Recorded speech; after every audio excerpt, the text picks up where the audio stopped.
आर्या सोमनाथ लांडगे ह्या मॅडमनी आपल्याला आज मसाले कसे बनवायचे, मसाल्यामधल्या ज्या त्रुटी होत्या आपल्या मनामध्ये का प्रमाण कसं घ्यायचं हे प्रत्येकाला आपण जर गृहिणी असलो तरी आपल्याला माहित नव्हतं.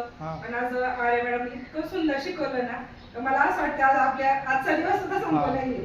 म्हणजे अजून आपण काहीतरी शिकलं पाहिजे. आजचा मसाला इतका सुंदर झालेला आहे आणि वासही खूप दरवळतं. त्याच्यावरून कळते का आपण प्रमाणशीर सगळं असल्यामुळं माप जर आपण व्यवस्थित घेतली तर मसाले खूप सुंदर बनणार आहे.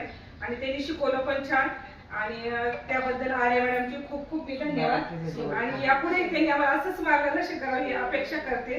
त्याचबरोबर निवेदिता मॅडमनी पण कालपासून खूप छान सेक्शन घेतलेले आहे. त्यांनी पनीर अगदी कसं सुंदर बनायचं ते लुसलुशीतपणा पण होतो आणि त्याचा तो थर व्यवस्थित टेस्ट आणि एकजीवपणा जो कसा व्हायचा त्याचा जो बारकाव आहे त्या टिप्स खाली त्यांनी खूप छान दिल्या.